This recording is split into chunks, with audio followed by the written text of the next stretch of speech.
पृथ्वी आर्यन की साख बचाने के लिए बहसबाजी में कूद पड़ा था और मुंहजोरी की इस बहसबाजी में जब पृथ्वी ने दुष्यंत को बुरी तरह से लताड़ दिया, उसी वक्त दुष्यंत आग बबूला हो गया।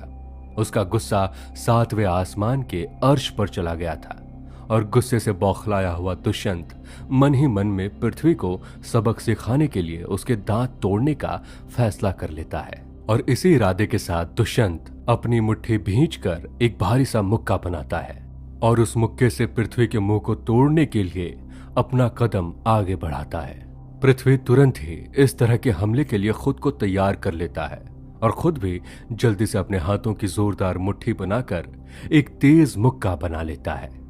जैसे ही दुष्यंत हमला करने के लिए अपना कदम आगे बढ़ाता है, वैसे ही लायला दुष्यंत का दूसरा हाथ पकड़कर उसे जोर से पीछे खींच लेती है। लाला के हाथों की ताकत से दुष्यंत के आगे बढ़ते हुए कदम अगले ही पल पीछे की ओर खिसक पड़ते हैं। दुष्यंत लायला से टकराते टकराते बाल बाल बचता है और जैसे ही उसके डगमगाते हुए कदम धीरे से संभलते हैं और वो अपनी जगह पर सीधा खड़ा होता है, तब पहली बार पृथ्वी लायला को देखता है। अभी तक पृथ्वी की नजर सिर्फ और सिर्फ दुष्यंत पर थी, इसलिए उसने उसके पीछे खड़ी लायला को देखा ही नहीं था। जब दुष्यंत अपने पैरों को संभालते हुए लायला के सामने से हटता है, तब जाकर पृथ्वी की नजर लायला पर पड़ती है और वो ढंग से लायला को देखता है। लायला को देखते ही पृथ्वी एक पल के लिए तो अपनी पलकें तक झपकाना भूल जाता है। उसके होश उसके घोंसले से उड़कर किसी दूर यात्रा पर चले जाते हैं। लायला वक्त की नजाकत के साथ साथ और भी खूबसूरत हो गई थी, मगर उसके साथ साथ उतनी ही जानलेवा और खतरनाक भी। पर इस खूबसूरती के पीछे छुपी चालबाज औरत को सिर्फ और सिर्फ आर्यन जानता था।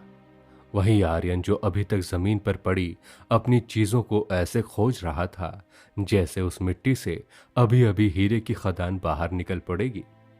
आर्यन जमीन पर इस तरह से अपने हाथ इधर उधर करते हुए चीजें ढूंढ रहा था जैसे उस मिट्टी के अंदर से उसे खजाना मिलने वाला हो। वहीं उसके ठीक ऊपर उसके सिर पर मौत का साया बनकर खड़े लायला और दुष्यंत। लायला जिसने दुष्यंत का हाथ पीछे खींच लिया था, इसके साथ ही लायला गुस्से से झल्लाती हुई दुष्यंत से कहती है, तुम्हें एक बार में मेरी बात समझ नहीं आती? तुमसे अभी अभी मैंने कहा कि ये हमारा गुरुकुल नहीं है। हम यहां इस तरह से किसी के भी साथ लड़ाई झगड़े नहीं कर सकते। ये हमारा गुरुकुल होता तो हम बिना दूसरी बार सोचे इनसे सीधा भिड़ सकते थे, मगर अभी बिल्कुल नहीं। सोचना भी मत, कहीं ऐसा ना हो कि तुम्हारी वजह से हमारे अनंतनाग गुरुकुल को ही इस पूरे कार्यक्रम से बाहर होना पड़े। इसीलिए थोड़े अपने गुस्से पर काबू रखो, वरना तुम सब कुछ बिगाड़ दोगे। तुम्हें पता होना चाहिए ये अदला बदली परियोजना हमारे लिए और हमारे गुरुकुल के लिए कितनी ज्यादा जरूरी है। ये कुछ चुनिंदा मुकाबले ही हमें सिर्फ गुरुकुल की सूची में श्रेष्ठ स्थान देंगे, पर अगर तुमने अपनी ये हरकतें बंद नहीं की तो फिर हम सब के लिए मुसीबत खड़ी हो जाएगी। लायला की नाक पर इस तरह से तमतमाता हुआ गुस्सा देखकर पृथ्वी और भी भौचक्का रह जाता है। लायला का सुंदर चेहरा, उसकी जादुई आंखें, नशीली आवाज और ऊपर से उसकी नाक पर रखा हुआ यह गुस्सा पृथ्वी को हैरान कर रहा था। जहां पृथ्वी की आंखें पूरी तरह से ठहर गई थी, तो वहीं आर्यन की आंखें इधर उधर पागलों की तरह अपनी ही दौड़ भाग में लगी थी। लायला दुष्यंत को समझाते बुझाते वहां से लेकर जाती है। लायला के साथ साथ इस लड़ाई को यहीं खत्म करके दुष्यंत भी वहां से चला जाता है। थोड़ी ही देर में दुष्यंत और लायला वहां से चले जाते हैं। अब उस जगह पर सिर्फ आर्यन और पृथ्वी ही थे। एक बार और पुष्टि करने के लिए आर्यन अपने बालों की आड़ में से इधर उधर देखने की कोशिश करता है। जब उसे इस बात की पुष्टि हो जाती है कि वहां अब कोई नहीं है, अगले ही पल आर्यन जमीन से सारा सामान उठाकर फौरन अपने पैरों पर खड़ा हो जाता है। बहुत देर तक घुटनों के बल इस तरह से जमीन पर अपने पैरों को दर्द देने के बाद आर्यन जब उठकर खड़ा होता है, उसकी हड्डियां कड़कड़ा उठती है। उसके साथ ही खड़े होते ही आर्यन को अपने पैरों, उनके टखनों, उनकी एड़ियों में बहुत राहत महसूस होती है।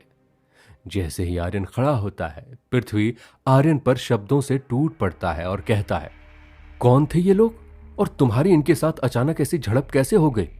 जो वो तुम्हें इतनी देर से सुनाए जा रहे थे? पृथ्वी की बात सुनते ही आर्यन कहता है, मैं नहीं जानता वो कौन थे, कहां से आए थे। बस बातों बातों में उन्होंने अनंतनाग का जिक्र जरूर किया था, इसलिए मुझे लगता है हो ना हो ये छात्र जरूर अनंतनाग के ही होंगे। आर्यन की बात सुनते ही पृथ्वी तपाक से बोल पड़ता है, वो सब तो ठीक है, पर तुमने उन्हें कोई जवाब क्यों नहीं दिया? वो तुम्हें कितना कुछ बोलते जा रहे थे और तुम पागलों की तरह मिट्टी साफ कर रहे थे। क्या तुम्हें उनकी बातों पर गुस्सा नहीं आया?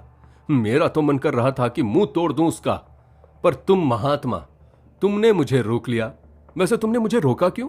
भिड़ने क्यों नहीं दिया उससे? अगर मैं उससे भिड़ जाता तो यहीं उसका खेल खत्म कर देता, इस बात को मुकाबले के मैदान तक पहुंचने ही नहीं देता। मगर तुमने बीच में महान आत्मा दिखाते हुए उसे ना तो कुछ बोला, ना कुछ सुनाया और ना ही उसे लताड़ा। क्यों? कोई जवाब है तुम्हारे पास? बोलो। पृथ्वी की बात सुनने के तुरंत बाद ही आर्यन बोल पड़ता है, बोलूंगा तब ना जब तुम बोलने दोगे। अब अगर इजाजत हो तो मैं कुछ बोलूं?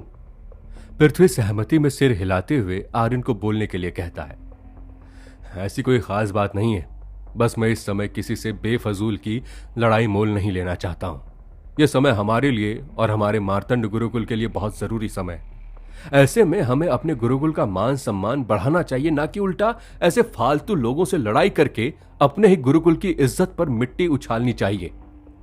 आर्यन की बात से पृथ्वी सहमत तो था, मगर पूरी तरह से नहीं।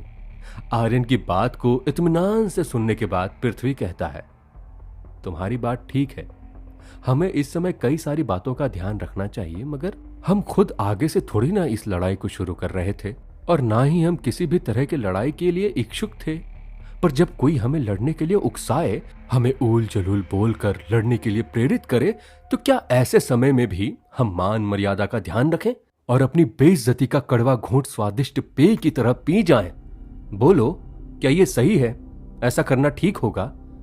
पृथ्वी बुरी तरह से गुस्से में था, पूरी तरह से भड़का हुआ था और इसी वजह से उसे आर्यन की कोई भी दलील इस समय सटीक नहीं लग रही थी। उसे इस समय आर्यन की सारी बातें सिर्फ और सिर्फ फालतू का ज्ञान ही लग रही थी। पृथ्वी के चेहरे से आर्यन उसके भाव समझ जाता है और उसे कहता है, तुम समझ नहीं रहे हो पृथ्वी मेरे दोस्त, मेरी बातों के शब्दों पर मत जाओ, मेरी बात समझो। मेरे कहने का ये मतलब है कि अभी के लिए ये लोग हमारे मेहमान हैं। अब चाहे ये लोग कैसे भी हों, पर इस वक्त के लिए ये हमारे गुरुकुल की दहलीज में हैं और जब तक वो हमारे गुरुकुल में हैं, सीधी तौर पर वो हमारे मेहमान हैं और मेहमान भगवान होता है। तुमने प्राचीन ऐतिहासिक शिष्टाचार और व्यवहार की किताबों में नहीं पढ़ा? हमारे गुरुकुल के सभागृह में लगे हुए पटल पर नहीं देखा?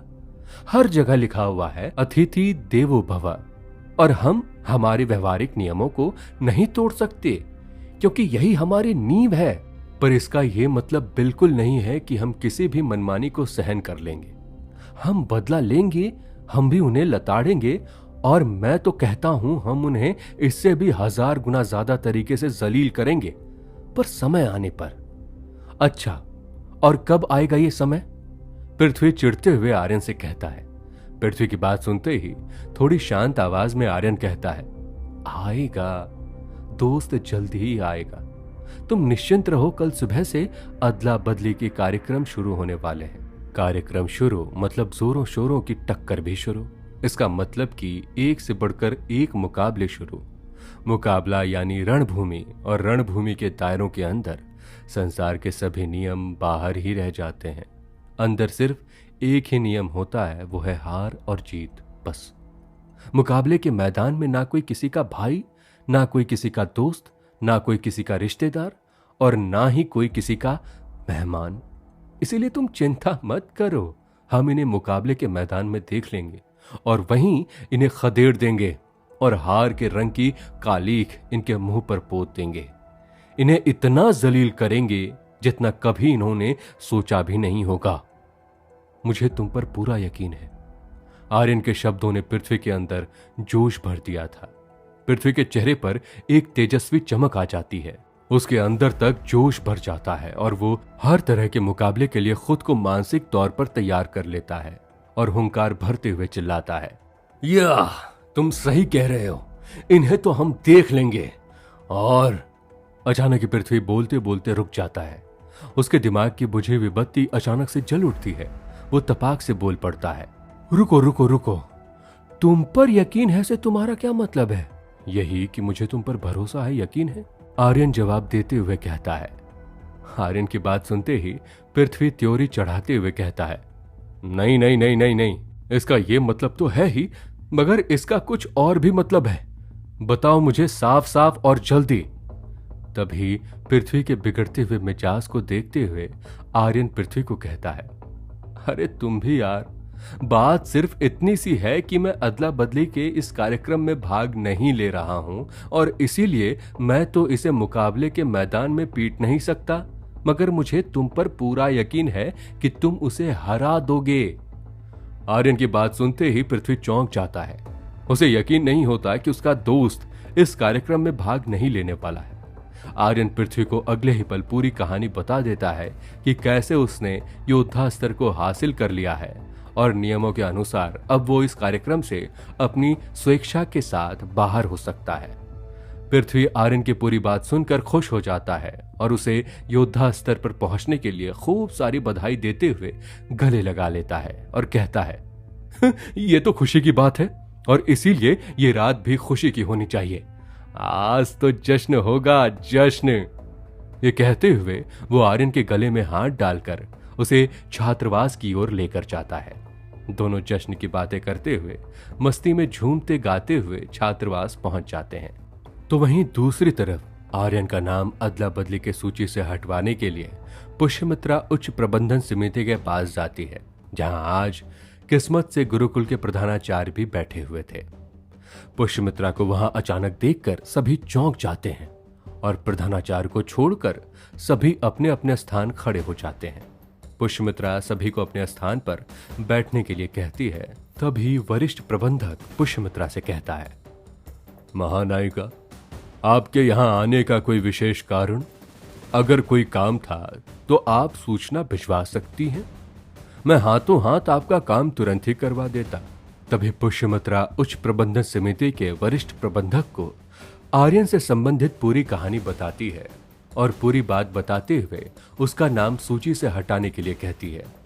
आखिरी समय पर आर्यन का नाम सूची से हटाने की बात सुनकर पूरी उच्च प्रबंधन समिति चौंक गई थी, मगर कोई भी पुष्यमित्रा की बात को काट नहीं सकता था, इसीलिए किसी की भी कुछ बोलने की हिम्मत नहीं हुई थी।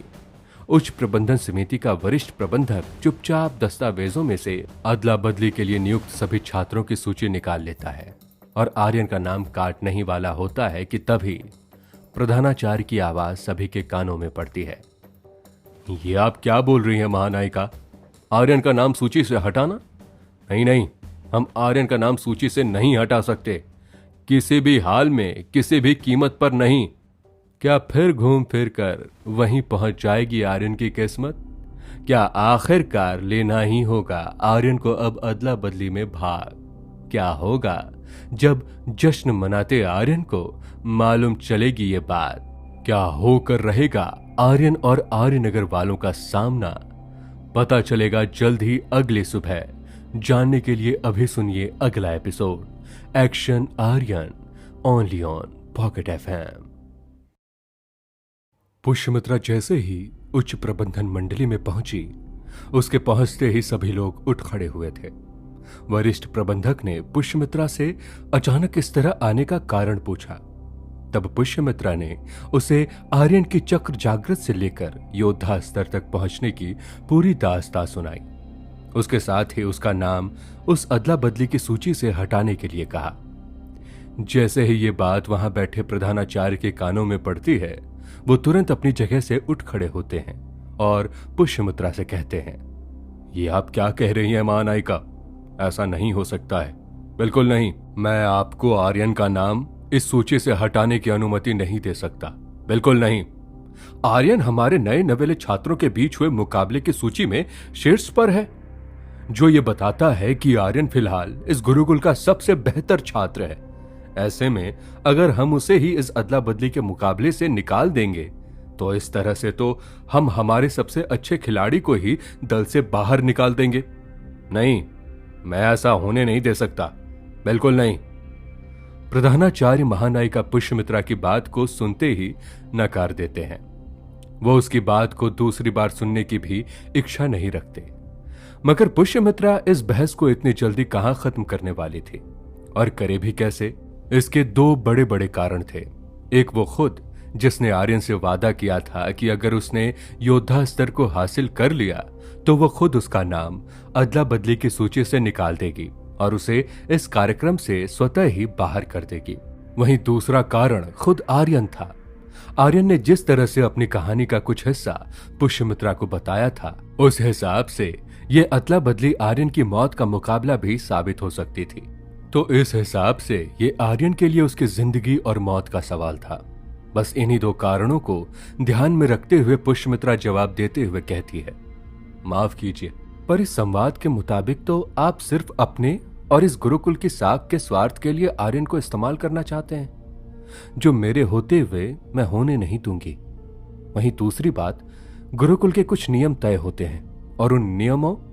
पुष्यमित्रा का बदला हुआ लहजा देखकर प्रधानाचार्य अपनी आवाज और लहजे को नर्म कर लेते हैं और पुष्यमित्रा की बात को बीच में ही काटते हुए बोलते हैं, आप गलत समझ रही हैं। बात यहां नियमों की नहीं है, बात सिर्फ गुरुकुल और इच्छाओं की है।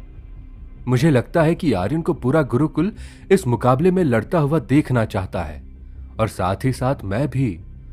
मुझे लगता है कि आर्यन अकेले ही हमारे पूरे गुरुकुल की नाक को ऊंचा कर सकता है, हमारे कंधों पर गर्व के स्वर्ण पदक लगा सकता है। एक बार ठंडे दिमाग से सोचो, क्या आप नहीं चाहती कि आर्यन इस मुकाबले में भाग ले?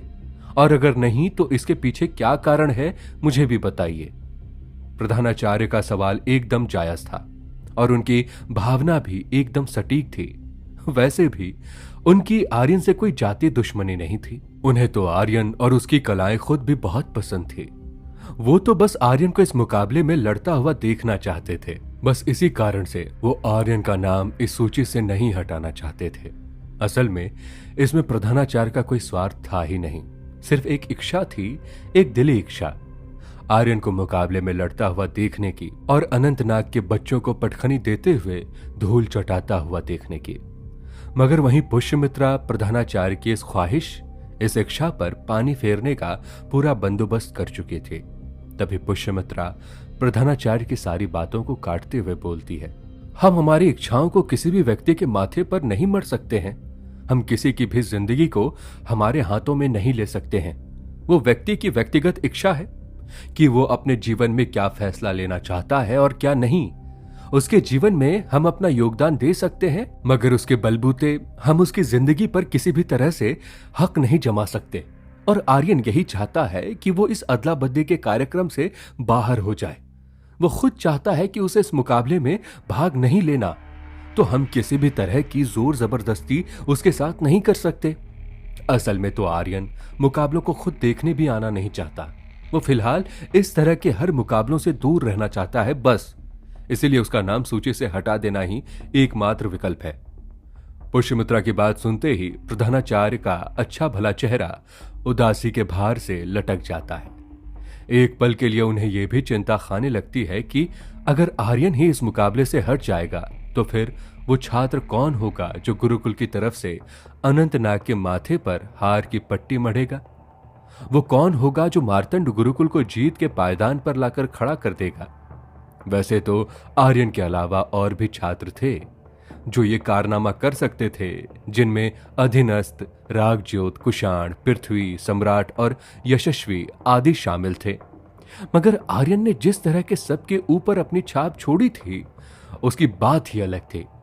इसीलिए प्रधानाचार्य किसी भी सूरत पर आर्यन को इस सूची से दरकिनार नहीं करना चाहते थे। वो बड़े ही प्यार और नर्म लहजे में पुष्यमित्रा से कहते हैं, मैं आपकी सारी ही बातों से सहमत हूं महानायिका, मगर मैं आपसे फिर भी कहूंगा कि यह फैसला लेने से पहले आप एक बार और सोच लीजिए। कहीं जल्दबाजी के इस फैसले में हम गलत निर्णय ना ले लें। इसीलिए बाकी आपकी मर्जी, मैं इस बहस को और आगे नहीं बढ़ाना चाहता। पुष्यमित्रा कहीं ना कहीं जानती थी कि कोई भी उसकी बात को अंत तक नकार नहीं सकता था। आखिरकार उसके फैसले की जीत होनी ही थी। इसीलिए वो भी इस बार अपनी आवाज को लचीला और लहजे को नर्म कर लेती है और नाजुकता के साथ कहती है, मैं भी आपकी भावनाएं समझती हूं, मगर ये फैसला मेरा नहीं है। ये फैसला खुद आर्यन का है और हम आर्यन की जिंदगी के फैसले खुद की इच्छाओं से नहीं ले सकते। बस यही मेरा कहना है। ऐसा नहीं है कि मैं आर्यन को इस मुकाबले में आर्यन को लड़ता हुआ देखना नहीं चाहती, मगर आर्यन का उसकी जिंदगी पर पहला हक है, हमसे कहीं ज्यादा। वैसे ही आप ये सोचिए कि अगर गलती से भी किसी निर्णय पर आकर आर्यन को अनंतनाग गुरुकुल जाना पड़ता तो फिर तो हम हमारे होनहार और काबिल छात्र को हमेशा के लिए ही खो देते। इसीलिए इससे बेहतर तो यही है कि आर्यन इस तरह के किसी भी कार्यक्रम में भाग ना ले और हमेशा के लिए हमारे ही गुरुकुल में रहे। पुष्यमित्रा का यह आखिरी तर्क सुनते ही प्रधानाचार्य के चेहरे की खोई हुई चमक लौट आती है। अगले ही पल उनकी आंखों से सितारों की झलक और उसमें भर भर कर उमड़ती हुई चमक दिखाई देती है। प्रधानाचार्य ने कभी भी इस मुकाबले का दूसरा छोर देखा ही नहीं था। उन्होंने कभी ये सोचा ही नहीं था कि इसके बाद आर्यन को अनंतनाग गुरुकुल भी जाना पड़ेगा। बस फिर क्या था, जैसे ही पुष्यमित्रा ने प्रधानाचार्य को ये सारी बात बताई, वैसे ही उसके बाद तुरंत प्रधानाचार्य सामान्य हो गए थे। तभी प्रधानाचार्य उच्च प्रबंधन समिति के वरिष्ठ अधिकारी को आर्यन का नाम सूची से हटाने की अनुमति दे देते हैं। अनुमति मिलते ही वरिष्ठ अधिकारी अपने दस्तावेजों में से अदला बदली की सूची लिखे हुए कागज को ढूंढकर बाहर निकालते हैं और आखिर में उस सूची में से आर्यन का नाम पूरी तरह से काट देते हैं। इसके साथ ही वरिष्ठ अधिकारी उस दस्तावेज को प्रधानाचार्य की ओर बढ़ा देते हैं। प्रधानाचार्य जल्दी से सूची पर एक नजर डालता है और अदला बदली के इस अंतिम सूची पर अपने हस्ताक्षर करते हुए आगे की ओर भेज देता है। पुष्यमित्रा इस काम के लिए प्रधानाचार्य को धन्यवाद कहती है और वहां से निकल जाती है। वहां से निकलते ही पुष्यमित्रा सबसे पहले तो आर्यन के छात्रावास की ओर जाती है ताकि उसकी तबीयत के बारे में थोड़ी खैर खबर ले सके। रात आसमान के सिरहाने चढ़ चुकी थी। रात का ठंडा सा शांत अंधेरा अपने ही चादर ओढ़े बैठा हुआ था, तो वहीं हवा में खुली हुई नर्म ठंडक एक अजनबी सी शांति और उसमें घुली हुई राहत का एहसास दिला रही थी।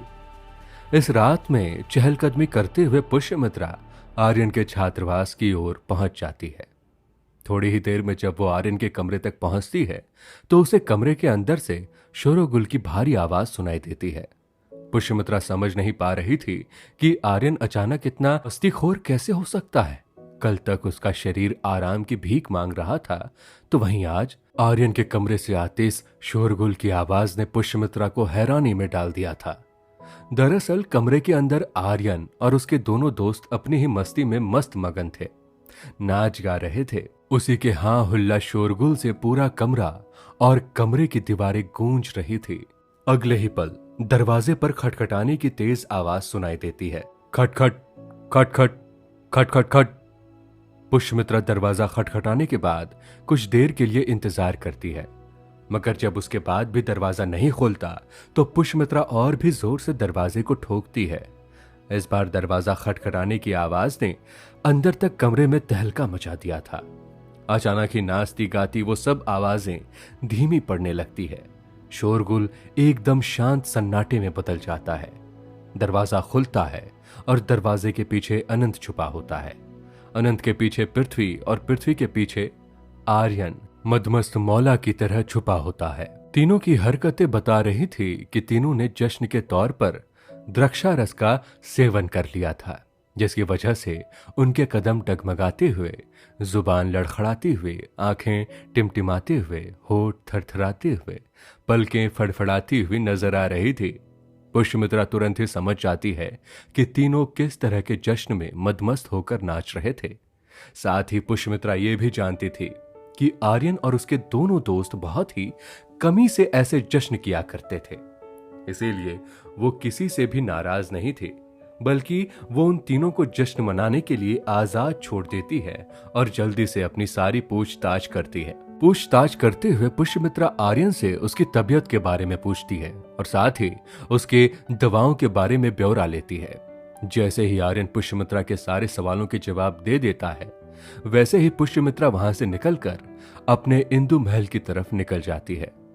इंदु महल पहुंचने के बाद पुष्यमित्रा विश्वनी को कहती है कि सुबह सुबह जल्दी जाकर आर्यन और उसके दोस्तों को नींद से जगा दे, क्योंकि जिस तरह से तीनों नाचते हुए अपने पैरों पर वजन डालते हुए जश्न मना रहे थे, पुष्यमित्रा को उम्मीद नहीं थी कल सुबह कोई भी थकावट को हराकर जल्दी उठ पाएगा। विश्वनी को आदेश देते ही पुष्यमित्रा भी अपने कमरे में सोने के लिए चली जाती है। तो वहीं आर्यन और उसके दोस्त अपने कमरे में किसी बंदर की तरह फुदकते ही रह जाते हैं। किसी के पांव जमीन पर ठहरने का नाम ही नहीं ले रहे थे। अनंत और पृथ्वी तो पूरी तरह से भूल ही गए थे कि कल सुबह से अदला बदली का कार्यक्रम शुरू हो रहा है, और साथ ही सुबह सुबह सबसे पहले मुकाबला उन्हीं में से किसी एक का था और उसके कुछ घंटों बाद दूसरे का। मगर दोनों ही अदला बदली के कार्यक्रम को सिर से पसीने की तरह उतार चुके थे। बहुत देर तक इसी तरह उछल कूद करने के बाद, नाचने और गाने के बाद आर्यन और उसके बाकी दोनों दोस्त जहां जगह मिलती उसी जगह पर पसर जाते हैं। कोई बिस्तर पर तो कोई जमीन पर तो कोई दरवाजे के पास टिक कर सो जाता है। किसी को भी किसी तरह से कुछ ध्यान नहीं था कि कल उनके जीवन का कितना बड़ा दिन होने वाला था। अनंत और पृथ्वी को जहां कल से मुकाबलों में भाग लेकर लड़ाइयों को जीतना था और अपने खाते में अंकों को डालते हुए अपने गुरुकुल का नाम ऊंचा करना था, वहीं आर्यन के लिए भी कल से बड़ी मुश्किलें खड़ी होने वाली थी। कल से आर्यन को छुपन छुपाई का खेल शुरू करना था। वो जानता था कि कल से उसके चारों तरफ आर्यनगर और अनंतनाग के बच्चे ही बच्चे होंगे। इसीलिए कल से उसे कितने ही लोगों की नजरों से बचकर रहना था, क्योंकि अगर अनंतनाग गुरुकुल के कुछ चुनिंदा छात्र ने उसे देख लिया तो उसके लिए उसके योद्धा बनने की कहानी यही खत्म हो जाएगी। कल से आर्यन और मार्तंड गुरुकुल की एक नई कहानी शुरू होने वाली थी, जिसके इंतजार में आर्यन दीवार से टिकते टिकते ही ना जाने कब नींद की चपेट में आ जाता है। उसे खुद भी मालूम नहीं चलता। नई सुबह और नया मुकाबला, आखिर क्या रंग लाएगा आर्यन की जिंदगी में? क्या अब भी किस्मत आर्यन को मुकाबले के मैदान में खड़ा करना चाहती है? क्या सच में होगा आर्यन और उसके कुछ परिवारजनों का आमना सामना? क्या होगा जब अगली सुबह लाएगी आर्यन के लिए ढेर सारी मुसीबत? जानने के लिए अभी सुनिए अगला episode action Aryan, only on pocket FM. अगली सुबह का सूरज अपने साथ सुनहरे रंगों को भर लाया था और अपनी सुनहरी धूप की हल्की गुनगुनाती हुई बारिश पूरे गुरुकुल में बिखेर चुकी थी। आर्यन अभी तक गहरी नींद में सोया हुआ था। बाकी पूरे गुरुकुल में अलग ही चहल पहल मची हुई थी। लोगों की भाग दौड़ और उनकी आवाजों का शोर आर्यन के कानों तक पहुंच तो रही थी, मगर इसके बावजूद आर्यन की नींद उतनी ही गहरी उसकी आंखों में चढ़ी हुई थी। वैसे भी आर्यन अब छात्रों के इस अदला बदली परियोजना से बाहर था, इसीलिए भी उसे सुबह जल्दी उठने की कोई खास जरूरत नहीं थी। ऊपर से योद्धा स्तर को हासिल करने के बाद उसका थका हुआ बदन अब भी आराम की चाह में था। आर्यन के शरीर को आराम की सख्त जरूरत थी। वही थकावट आर्यन को नींद के गहरे सागर में खींच रही थी। बहरहाल आर्यन अपनी नींद में मदमस्त भालू की तरह अपने बिस्तर पर पड़ा हुआ था, जबकि वहीं उसका दोस्त अनंत मुकाबले के मैदान में अपनी जिंदगी को बचाने के लिए जद्दोजहद कर रहा था। एक बड़े से पंडाल में बना हुआ ये मुकाबले का मैदान आज पूरी तरह भीड़ से खचाखच भरा हुआ था। मुकाबले के मैदान में चारों तरफ लोग भाग उत्साह से भरे हुए बैठे थे। मैदान के एक तरफ मार्तंड गुरुकुल के छात्र और छात्राएं बैठे हुए थे, तो वहीं मैदान के दूसरी तरफ अनंतनाग गुरुकुल के विद्यार्थी बैठे हुए थे। इसके साथ ही इस गोलाकार मैदान के एक तरफ ऊंचे चढ़ान पर मार्तंड गुरुकुल के प्रधानाचार्य और चढ़ान से एक पायदान नीचे कई अन्य मार्गदर्शक बैठे हुए थे।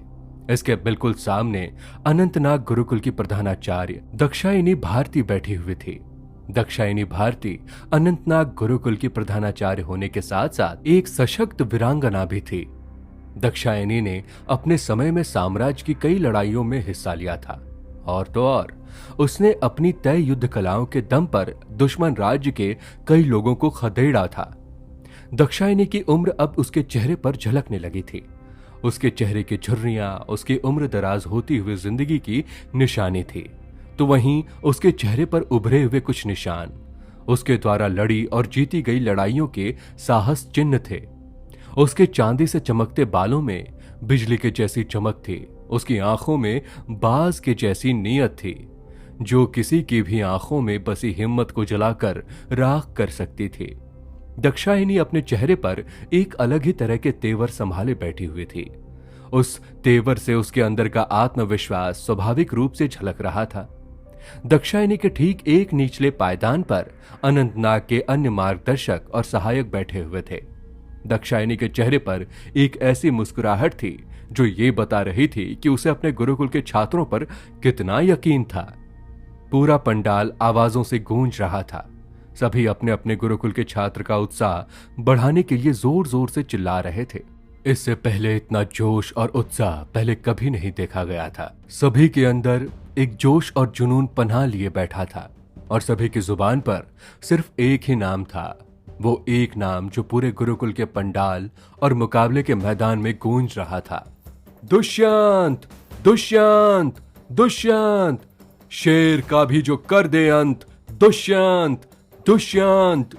मुकाबले के मैदान और उसके चारों तरफ अनंतनाग गुरुकुल के सभी लोग सिर्फ एक ही नाम और एक ही व्यक्ति के हक में नारा लगा रहे थे, जबकि मार्तंड गुरुकुल के छात्रों की जुबान पर एक खामोशी छाई हुई थी। उनकी आंखों में एक भय का कीड़ा रेंग रहा था। अपनी आंखों के सामने वाला नजारा देखकर वो सभी हक्के बक्के से अपने अपने स्थान पर पत्थर की तरह जम गए थे, जबकि उसी मैदान में अनंतनाग छात्रों का पूरा समूह एक लय में नारा लगाता जा रहा था। दुष्यंत, दुष्यंत, जो दुश्मन की कर दे सांसें बंद, दुष्यंत, दुष्यंत, दुष्यंत। इन आवाजों और उसमें छुपे हुए जोश की एक वजह थी। वजह मार्तंड गुरुकुल के छात्रों के चेहरे पर छाई मायूसी और घबराहट की भी थी। वजह सिर्फ एक थी, दुष्यंत। दुष्यंत जिसने अपने हाथों में अनंत की गर्दन को बुरी तरह से दबोच रखा था। दुष्यंत ने अनंत को पीट पीट कर उसका बुरा ही नहीं, बुरे से भी बदतर हालत कर दी थी। अनंत की नाक से खून की हल्की सी धार बह रही थी। उसकी नाक से टपकता हुआ खून जमीन पर खूनी रंग बरसा रहा था। अनंत के चेहरे पर दुष्यंत के मुक्के की मार से कई निशान पड़ चुके थे। उसकी आंख के नीचे एक नीले रंग का घाव हो चुका था, जो कि खून का थक्का जम जाने की वजह से बन चुका था। अनंत चाहकर भी दुष्यंत के शिकंजे से खुद को आजाद नहीं करवा पा रहा था। अनंत के हाथ अपनी पूरी ताकत लगाते हुए दुष्यंत के हाथों को अपनी गर्दन से हटाने की कोशिश कर रहे थे, मगर दुष्यंत ने अपने हाथ और कोहनी को मोड़ते हुए उसके बीच में अनंत की गर्दन को दबोच रखा था। वहीं एक शिकारी की तरह शिकंजा कसते हुए दुष्यंत की नजर एक ही शख्स को लगातार घूर रही थी। वो शख्स भीड़ में अपनी निगाहों में गुस्सा और दिल में बढ़ती हुई बेचैनी के साथ दुष्यंत को घूर रहा था। उस शख्स की धड़कन में बेचैनी और घबराहट का ऐसा जहर घुल गया था कि वो हर पल सिर्फ और सिर्फ अनंत के जिंदा बचने की दुआ मांग रहा था। वहीं दुष्यंत के चेहरे के हाव भाव बता रहे थे कि उसके अंदर दीन दया का कोई भाव बचा नहीं था। उसके चेहरे के भाव बता रहे थे कि वो अनंत पर किसी भी तरह की रहम नहीं करने वाला था। वो अनंत को इतनी बुरी तरह से घायल करना चाहता था कि जिसकी कोई हद नहीं थी। भीड़ में बैठा हुआ वो शख्स कोई और नहीं बल्कि अनंत का दोस्त पृथ्वी था। पृथ्वी अपनी ही आंखों के सामने अपने दोस्त अनंत को बुरी तरह से पिटता हुआ देख रहा था। ऊपर से उसे खुद पर गुस्सा आ रहा था कि वो अपने दोस्त के लिए कुछ कर नहीं पा रहा है। पृथ्वी के चेहरे पर तमतमाता हुआ गुस्सा था, मगर उसके दिल की तह तक में बेचैनी और घबराहट छुपी हुई थी। तभी अनंत का थका हुआ दिमाग कुछ सोचता है और अगले ही पल अपने पैर को दुष्यंत के पैरों में उलझा लेता है। उसके बाद दुष्यंत के हाथ को पकड़कर उसे गेहूं की बोरी के जैसे हवा में उछाल देता है। अगले ही पल दुष्यंत हवा में झूलता हुआ सीधा जमीन पर जाकर गिरता ही है कि तभी सभी की आंखें फटी की फटी रह जाती है। किसी को भी अपनी आंखों पर यकीन नहीं आता। जैसे ही अनंत ने अपने पैरों का इस्तेमाल करते हुए दुष्यंत को हवा में उछालकर जमीन पर पटका, अगले ही पल दुष्यंत किसी जादू की तरह घूमकर जमीन से पैर टकराते हुए अपने पैरों से जमीन को धकेलते हुए ऐसी छलांग लगाता है और वापस से उठ खड़ा होता है। दुष्यंत जमीन पर गिरने से पहले ही खुद को वापस खड़ा कर लेता है। और अगले ही पल जमीन पर बैठकर नीचे झुकते हुए किसी चक्री की तरह घूमकर अनंत के पैर पर एक जोरदार लात मारता है। दुष्यंत के पैरों में किसी हाथी के पैर जितनी शक्ति थी। अनंत अगले ही पल दर्द से चीख उठता है और दर्द से कराहते हुए जमीन पर लड़खड़ा कर गिर पड़ता है। अगले ही पल मौके का फायदा उठाते हुए दुष्यंत उठ खड़ा होता है और हवा में एक छलांग लगाते हुए अपनी कोहनी को मोड़कर सीधा जमीन पर पड़े अनंत के सीने पर दे मारता है। जैसे ही दुष्यंत की कोहनी अनंत की छाती पर तेज प्रहार करती है, वैसे ही अनंत दर्द से तिलमिला उठता है और उसके मुंह से चीख के साथ साथ खून भी बाहर फव्वारे की तरह उछल पड़ता है। इसे देखते ही पृथ्वी घबरा जाता है। उसके मुंह से आकस्मिक ही चीख निकल पड़ती है और अगले ही पल वो अपनी जगह से उठ खड़ा होता है। पृथ्वी को इतनी बुरी तरह से घबराया हुआ देखकर दुष्यंत के चेहरे पर एक कुटिल मुस्कुराहट आ जाती है। वो मुस्कान उपहास भरी हंसी थी, एक ऐसी हंसी जो उसके ठीक बगल में जमीन पर पड़े अनंत और उसके सामने खड़े पृथ्वी का मजाक उड़ा रही थी।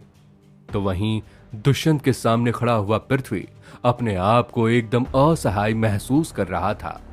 दुष्यंत की मार धाड़ देखकर मारतंड गुरुकुल के सभी मार्गदर्शक एकदम स्तब्ध हो चुके थे। सभी हैरान थे क्योंकि दुष्यंत किसी जंगली जानवर की तरह अनंत पर हावी हो रहा था और वहीं अनंत बेबस और लाचार तरीके से सिर्फ दुष्यंत के लात घुसे खा रहा था। यह सब कुछ देखकर पृथ्वी के अंदर की आग झुलस चुकी थी। उसका गुस्सा उसके सीने को अंगारे की तरह दहका रहा था। तो वहीं वो बस मन ही मन अपनी बारी आने का इंतजार कर रहा था। पृथ्वी दुष्यंत की ताकत जानता नहीं था और ना ही उसे ये मालूम था कि उस मुकाबले के मैदान में उसका क्या होगा। इन सब के बावजूद पृथ्वी अपनी बारी आने का इंतजार कर रहा था। पृथ्वी अनंत का बदला लेना चाहता था और उसके सामने खड़े दुष्यंत को बुरी तरह से लताड़ देना चाहता था। पृथ्वी दुष्यंत से हाथों हाथ मुकाबला करना चाहता था। वैसे भी उसने पिछली ही रात को दुष्यंत को इतना कुछ सुना दिया था कि वो अब अपनी जुबान की इज्जत रखना चाहता था।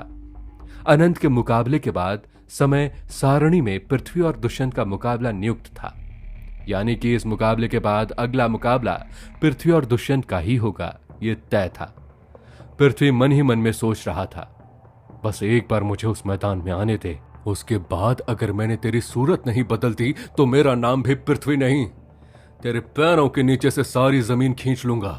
तेरा तो मैं वो हाल करूंगा ना कि तूने कभी सोचा भी नहीं होगा। बस इंतजार कर बेटा, मुझे उस मैदान में कदम रखने दे। और ये आर्यन कहाँ रह गया? ये अभी तक आया क्यों नहीं?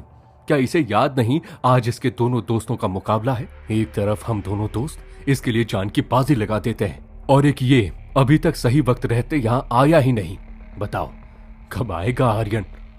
पृथ्वी की नजरें अपने दोस्त आर्यन को ढूंढ रही थी। ऐसे मुश्किल वक्त में पृथ्वी को अपने दोस्त आर्यन की जरूरत थी और आर्यन कहीं भी नजर नहीं आ रहा था। नजर आता भी कैसे? आर्यन अभी तक अपने कमरे में अपने बिस्तर से चिपक कर सोया हुआ था। उसकी आंख अभी भी उसी तरह से बंद थी जैसे दिन नहीं रात हो और सुबह होने में अभी उसके लिए बहुत समय बाकी हो। पृथ्वी अपने ख्यालों में डूबा हुआ था कि तभी एक आह सुनाई देती है और पृथ्वी का ध्यान टूट जाता है। ये आहट, ये चीख, ये दर्द में डूबी हुई आवाज अनंत की थी। दुष्यंत ने एक बार फिर अपना जोर आजमाते हुए अनंत को अपने कंधे पर उठाकर उसे हवा में उछालते हुए जमीन पर पटक दिया था, ठीक वैसे ही जैसे कोई पागल सांड अपने सिंग से राह चलते आदमी को उठाकर पटक देता है। इस दाव से लगे घाव को देखकर पंडाल में बैठे सभी लोग चौंक पड़े थे। सभी अनंत की हालत देखकर घबरा गए थे। उन्हें डर था कि कहीं ऐसे ही चलता रहा तो अनंत इस मुकाबले के साथ साथ अपनी जिंदगी भी हार ना जाए। मैदान के बीच में खड़ा मुकाबले का निर्णायक अनंत के वापस उठने का इंतजार करता है। उसके साथ ही वो कुछ पलों की प्रतीक्षा करता है। अनंत वापस उठने की कोशिश करता है। वो अभी भी लड़ने के लिए तैयार था। उसका बदन और उसकी ऊर्जा टुकड़ों में टूट चुकी थी, मगर उसकी हिम्मत अभी भी सलामत थी। उसकी हिम्मत और ताकत टूटी नहीं थी। अनंत उठने की पूरी कोशिश करता है, अपने पैरों पर पूरा जोर डालता है।